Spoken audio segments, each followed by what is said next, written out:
Damn, I've actually got a lot to get through. When I feel like I'm out of depth, my anxiety literally just makes me freeze. I am certain if I follow this plan or anything close to this plan, I'm going to pass the year. We can't perform perfectly, even though on paper the plan was a great plan. The plan covered every area, but those 3 days out of the 5 days before my exam, I literally did no work. This has definitely been my worst exam run up of my life. I've crashed and burned like 2 times within 30 days, and I don't even know what's happened. Like, that's never happened to me before this close to an exam. Baffling to think that you can go into an exam feeling so bad, feeling so unsure, but then come out and do.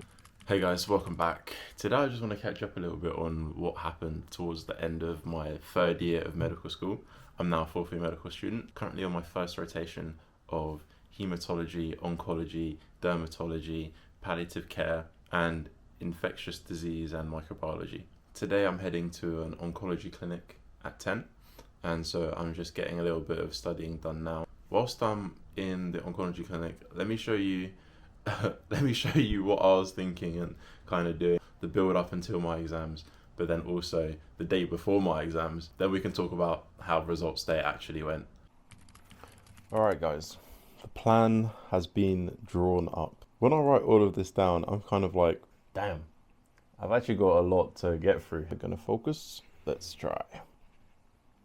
These are all my scribbles. But yeah, let me walk you guys through it. So first of all, why have we got a plan? The reason I'm usually very on top of making plans and following them through is because, let me bring this down actually 1 second, is because when there's no plan or when I don't know if I'm going to get where I want to get, I get anxiety. My type of anxiety isn't the anxiety that like encourages me to do more. When I feel like I'm out of depth, my anxiety literally just makes me freeze. And so my way of getting around that reaction is to plan in advance. There are people who, when they get closer to the exam, the stress and the pressure gets to them, but then that helps them to cram and helps them to remember more and things like that. But me, if an exam's coming up and I know I'm not prepared, I'll just throw my hands up in the air and be like, what's the point of even trying? Like, I'll fold there and then. And these aren't situations that I can let myself get into. And this is exactly how we avoid that. I am certain if I follow this plan or anything close to this plan, I'm going to pass the year. So long-term plan, which is basically essentially what I want to aim to achieve every day. And then the shorter term plans, which are kind of how I'm breaking up the time that I've got left. For the blocks that I've put them in, I've got the things that I want to finish this week or the week coming, which is finish my prescribing tasks, which I have 9 of, finish rest of my sign-offs for my surgical placement, and finish making all of the Anki decks. And I think I've got like 5 left, and they're all surgery, which is fine.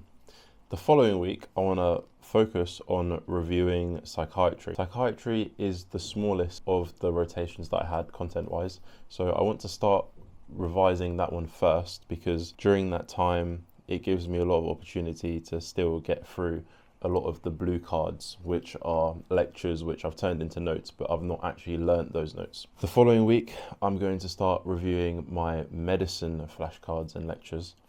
And then the week after that, I'll review my surgery flashcard and lectures. And then a bit closer to the exam, I'll review my elderly medicine flashcards. And so that's kind of the breakup. It's like each week will kind of have its own focus. And yeah. And now on the day-to-day aspect, I've got 1 hour of pass med. I've decided not to go for a question number goal, like for example, 50 questions from pass med, because like we saw the other day when I was doing the pass med questions, they're actually quite difficult. So I don't think banging 50 out in a day would actually do me much good, because yeah, I can click through them, but what's the point of clicking through them if I don't actually understand what's going on? So I think if I spend an hour, but even if I just cover 10 questions, but within those 10 questions, I fully understand what the question was getting at, why I got it wrong or why I got it right, it can help steer my revision towards different lectures as well. So pass med is more of an indicator of sorts rather than a specific tool. But I think closer to the exam, I'll do more pass med. But for now, I only really want to be spending 1 hour of it. What I think is more important than pass med is me correctly doing my green cards, which is also on the list. My lectures are exactly where they find the content to make the questions from. So if I learn my lectures really well, then essentially I should always know what the answer is. Number 3 is getting 8 hours of sleep. Now, throughout this entire year, I've been steadily practicing bringing my wake up time earlier and earlier and earlier. And now it's gotten to the point where I can consistently wake up at 6 a.m., which is perfect, because what I found is waking up at 6 a.m., my mind is so empty. I have no urges to go on my phone. I have no urges to scroll Instagram, go on Clash Royale. When I'm in that state, that's the best time for me to do my green cards, because I do them more efficiently. And another thing, literally no one's awake. All my flatmates are still asleep. I hear their alarms going off, but for the most part, the flat is completely quiet, which is great. In terms of OSCEs, I want to practice 5 stations a day. Now, this doesn't specifically have to be acting them out, although that is ideal. I want to have looked at 5 different possible stations. And that way, by the time OSCEs comes around, I should have gone through everything at least 3 times. What I'm finding from what I have revised so far, it's going in a lot easier, which I'm definitely happy about. Because I remember first and second year, it was a slog to get through all of that content, but I feel like for some reason this year it might be a bit faster. Back on kind of the extracurriculars, I'd like to fit in one form of exercise every day, just because I genuinely enjoy it. Sometimes I find myself just looking forward to whether I'm going to go to the gym today or go on a run today. I genuinely look forward to that every day, and just knowing that I'm making progress in something else just lifts my mood, and it can kind of motivate me to do the things that are boring, like studying. Sometimes it's like, okay, once I finish studying, I can go do X. Every day I also need one activity, which is just me chilling, whether it's me spending some time with friends or going to play football with them or watching a show or just lying in bed doing nothing, scrolling. I need that time. In terms of the content that I've not covered, another goal that I want, this one's kind of weekly rather than daily, I want to do around 600 blue cards a week. That averages out to just under 100 a day, or 100 a day and then 1 day off. I've got about 2,000 cards left, so that will take me 3.5, 4 weeks max, and then I'll be done covering content about a week before the exam, which is fine because I'm going to be reviewing everything and doing past med questions. When I add up the numbers, in terms of study time, that's around 8-7 hours a day. But I think that's going to be very achievable considering I've almost finished my placement. And so if I've got 8 hours of sleep and I want maybe 1.5 hours to exercise and 1 to 2 hours to chill, that still leaves me with a good 10-12 hours in the day to just study. And I can study with breaks. So I think this is going to be very doable, and I'm going to endeavour, I'm really going to try to get this done, because guys, I do not want to resit this year. I was going to say this feels like the UCAT, but it just doesn't. The UCAT was the worst exam I've ever sat, and I don't think anything can ever be as bad as that. But this is definitely the most uncomfortable I felt in terms of medical school exams. But that's why we're making a plan, and this plan is going to work, because I'm going to make it work. Everyone has a plan until they get punched in the face, and no good plan forgets to outline what barriers could interrupt the progress. And so I've got a few barriers. First on the list, my phone. That can't be anywhere near me when I'm actually trying to study, because studying won't happen. So it's got to be out of sight, out of reach. Those are the rules. Secondly, one thing I've noticed, which I don't know if this has always been the case, but I want to say no, I am extremely good at time wasting between tasks. For example, if I want to go on a run, I'll go on the run, but then when I come back from the run, I don't know, I'll just take my time showering. I might go on my phone for a little bit, check out the Strava, see what everyone else has been doing. And I can easily just waste 40 minutes after doing an activity or switching between tasks. But what I'm going to do is to try and overcome that time wastage that I've identified. I'm going to start setting timers when I finish tasks. I've got 10 minutes to transition from this task. And because I think part of it is also I just lose track of time. So I think if I set a timer, say I come back from a run and I set a 20-minute timer, that's 20 minutes to shower, get something to eat, check the Strava, and then when the bell goes, go to the checklist, find what's next and get it done. Another one is just I can't be arsed syndrome.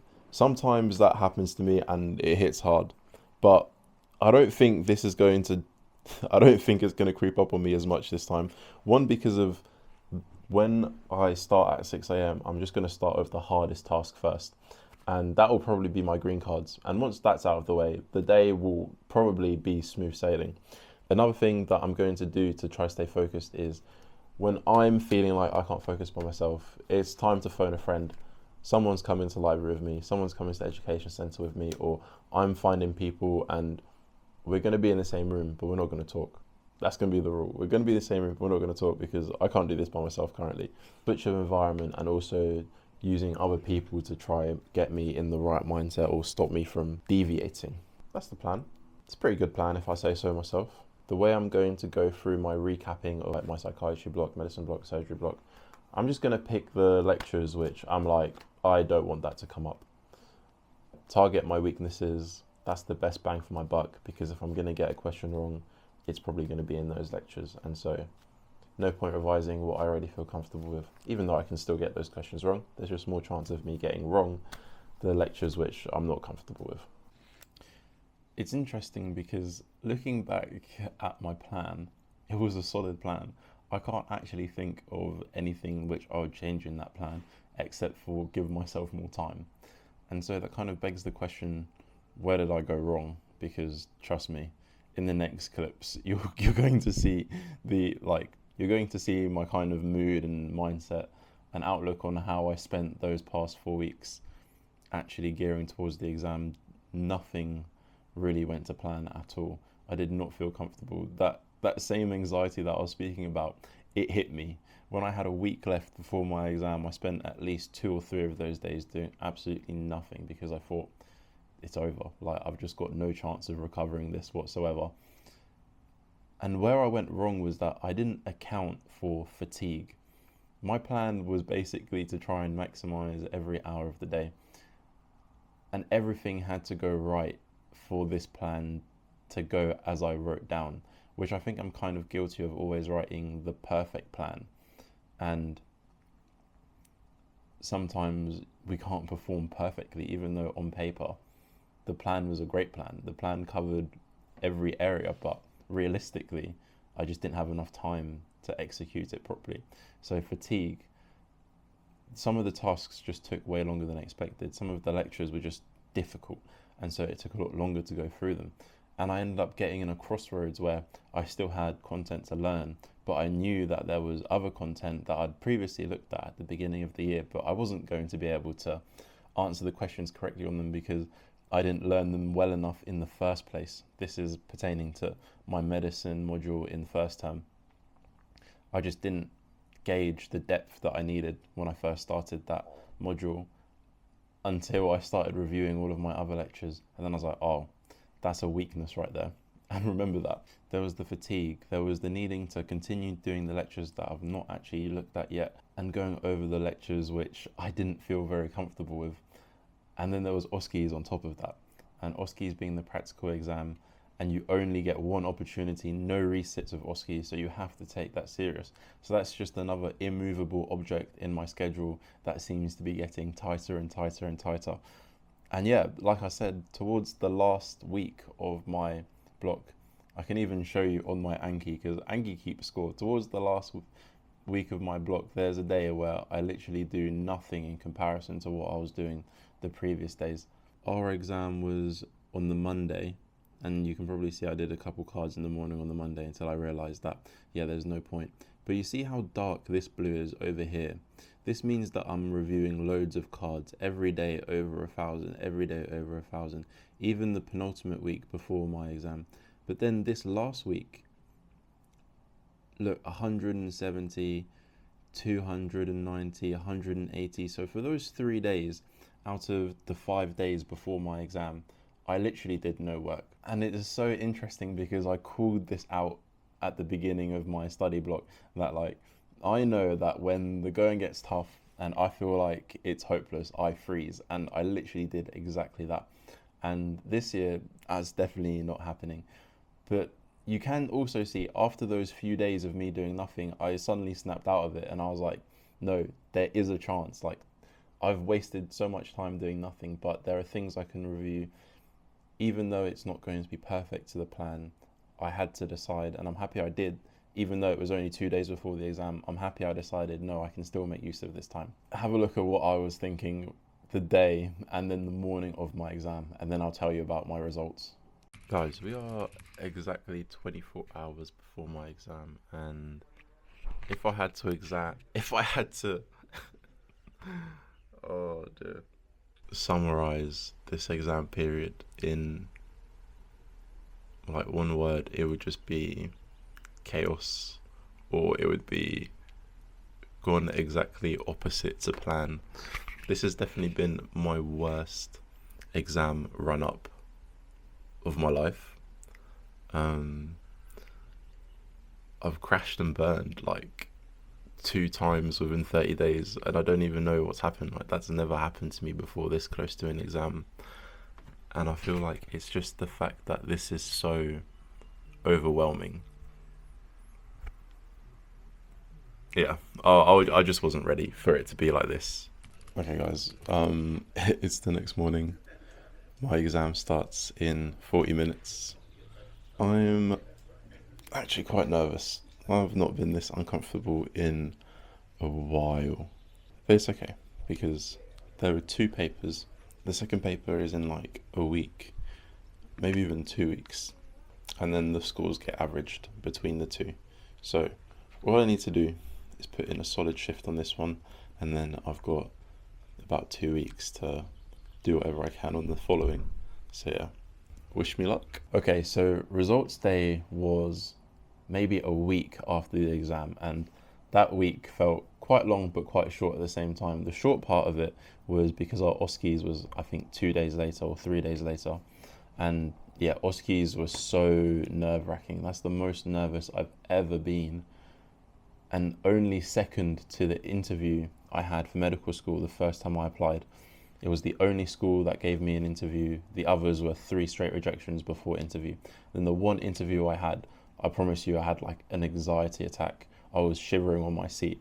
And this OSCE was very similar to that. Exam results came out for the applied knowledge test. When I opened my results, I was so nervous because our school does this 2-tiered kind of, or 2-paper exam system, where you sit the first paper, and if you do well enough in paper 1, then you don't need to sit paper 2. But there are some prerequisites to if you're doing well enough in paper 1, including overall percentage, but also in specific modules. You need to meet a threshold for the number of questions right for each specific module. So then I look at my overall percentage is clear. I ended up getting 71% in that exam, and the cutoff for overall percentage was, I think, 58%. And so then you have to go and look at the individual module percentages, and I look at surgery. Surgery's fine. I look at elderly medicine's fine. I look at clinical skills is fine. And then I get to medicine, and medicine is fine by 1%. That means I was 1 question, I was over the threshold for medicine, and so I didn't have to sit paper 2. I managed to exempt my applied knowledge test, or AKT, which was honestly great. I was very surprised with my overall percentage, because it was just baffling to think that you can go into an exam feeling so bad, feeling so unsure, but then come out and do as well as I did. And I think there's a couple reasons for that. One, I underestimated the previous amount of work that I put in.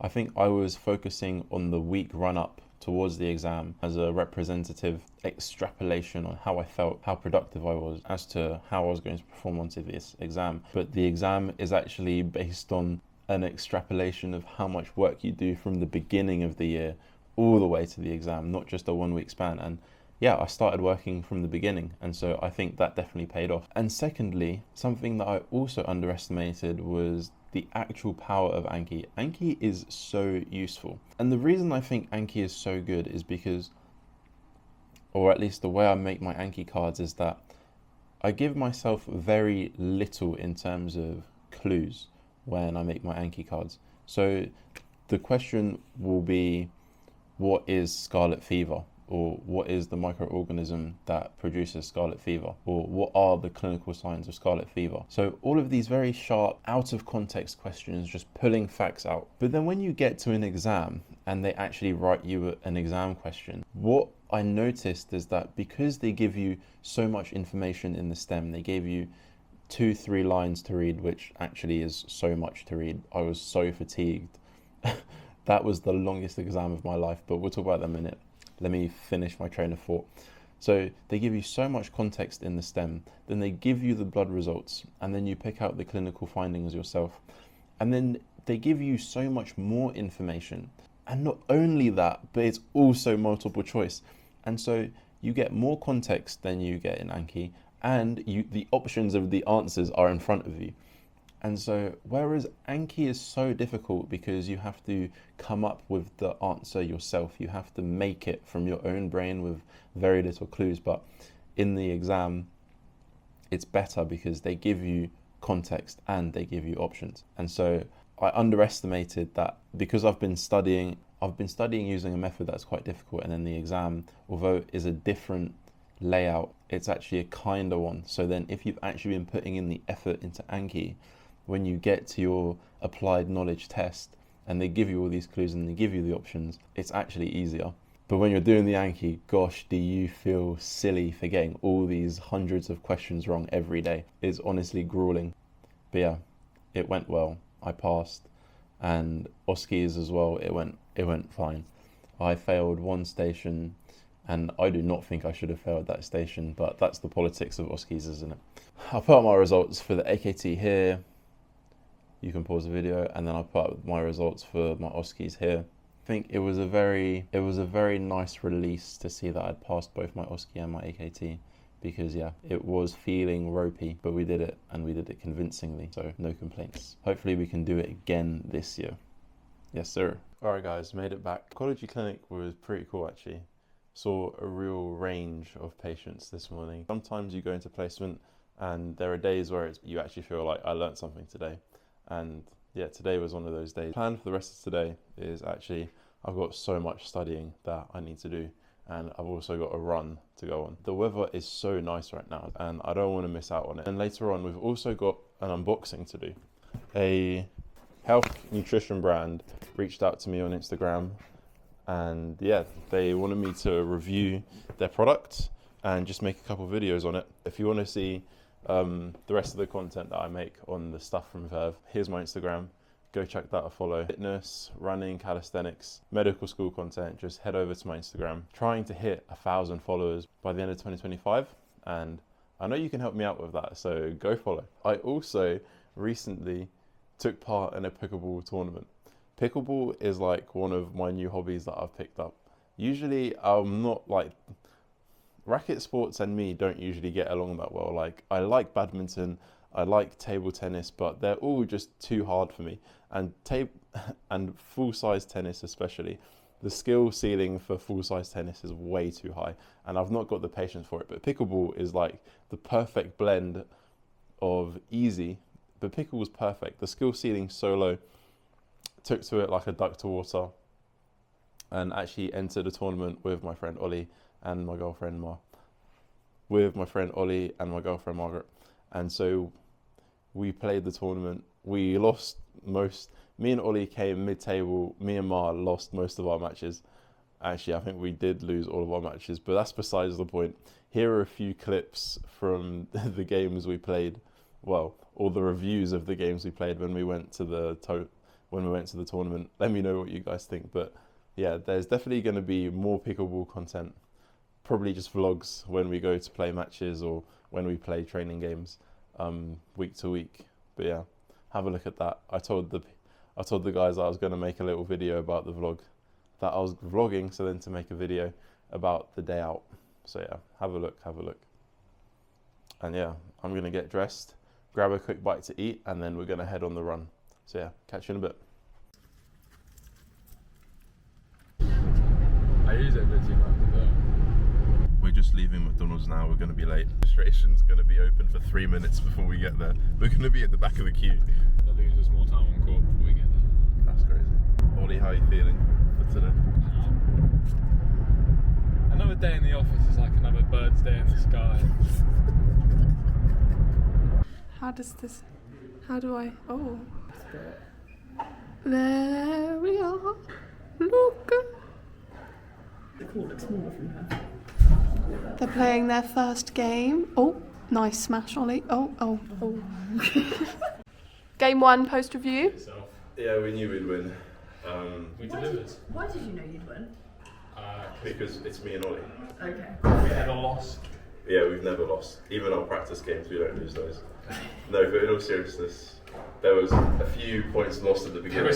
There was some nervous points lost. But overall, I think we played quite well. I agree. Second game a lot closer, 9-11, but we still won. Top of the table. Ollie, your review. That's pretty much it. It was in. Okay, fine.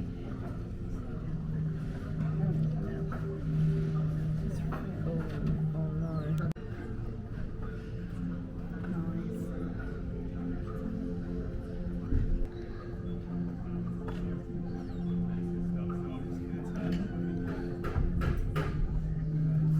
no. Nice, beautiful. Oh no. 2-1. 2-1. Is that what he said? Yeah. It's not bad. Nice. Ooh. Weird serve. Why did... Interesting. Tougher game, but also not. We just didn't play as well. But we got the 11 points. Yeah, we got the win. Mm-hmm. Terrible first half, as you can see from the footage. But we pulled it out the bag as soon as the camera went away. Promise.